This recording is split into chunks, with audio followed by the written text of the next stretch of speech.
Thank you, Mr. Chairman. I've got a couple of questions. Let me start with Mr. Koppel.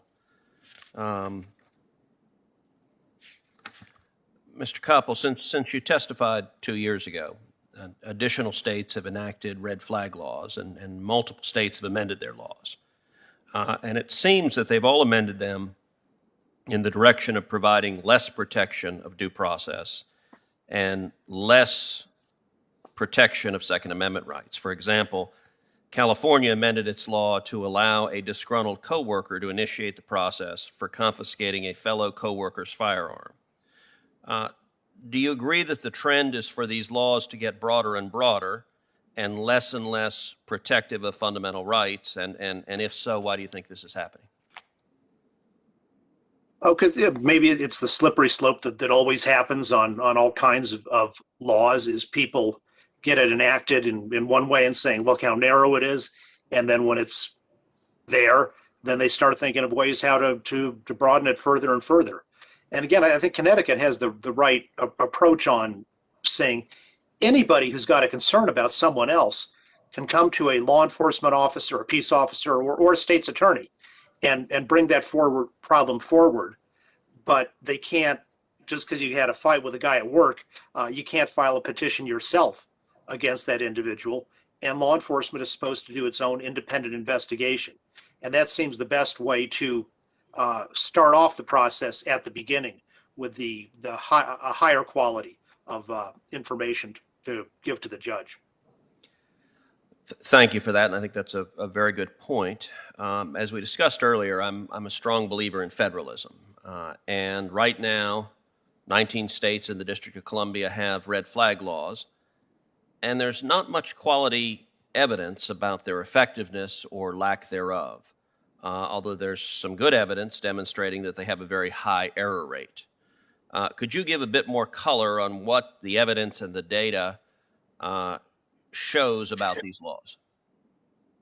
So for a lot of folks, the RAND Corporation's continuing project on assessing, doing a meta study of all the social science on the gun issue has found some things, particular gun controls, to be effective. And in their evaluation of this, their view was none of the studies that exist so far meet our standards for data quality and persuasiveness. So there, on the one, there's nothing there from Rand's point of view. But even beyond that, I don't know of any study that's ever said there's a statistically noticeable change in crime or mass shootings, along with other crimes. But I'd also say that you don't have to, a law doesn't have to be proven to have a statistically significant effect to be beneficial. If you reduce homicide by 0.5% in a state, that may be, statisticians may not be able to see that and know that there's a cause and effect, but that's still a beneficial thing to do. The suicide data is mixed. One study said that it went down, firearm suicide declined in Indiana and wasn't replaced by other methods. The study found in Connecticut, actually firearm suicide did decline, but other deaths by other methods went up. On that, it's really important to know that there are lots of nearly as lethal substitutes for firearms, such as hanging, that have very high mortality rates as well. The theory that for every 10 or 20 of these confiscation orders that gets issued, one suicide was prevented is really just a hypothetical extrapolation, and it makes the mistake of saying that every form of self-harm was a suicide attempt. You know, a teenage girl who cuts her arm isn't trying to commit suicide. She's certainly indicating she's got a serious problem, but that 10 or 20 to 1 figure is not supportable because it assumes that every form of self-harm is an intentional suicide, which is definitely not true. Thank you. Ms. Gosar, in your opening testimony, you testified that red flag laws can have a chilling effect that can cause victims to fear losing their rights if they seek help by talking with friends or family or psychologists. Can you elaborate on that concern, please? Sure. I think that when people fear that, someone may be very, very, very depressed and still be concerned for their own safety, which I'm sure to some people that doesn't make sense. But when people are concerned that they're going to lose their rights, they bottle up. Like they're not going to want to share their feelings. And I just think it's best that these people be able to get, mental health help. And if they feel intimidated, if they feel like they might lose their rights, it could actually have the opposite effect from what you want. And advocates for red flag laws often focus on the benefit of removing a firearm from a potentially dangerous person. And there's no doubt that with someone with serious mental illness or an intent to do real harm, that can be a very real benefit.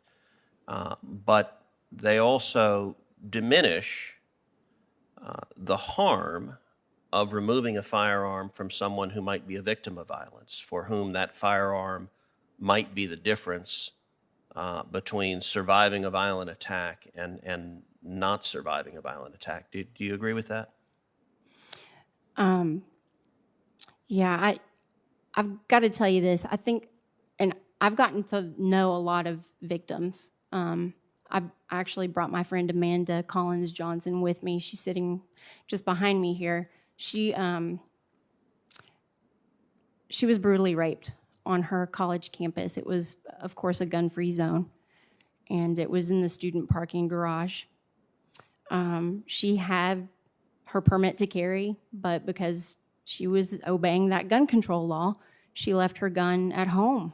She wasn't allowed to have it on campus.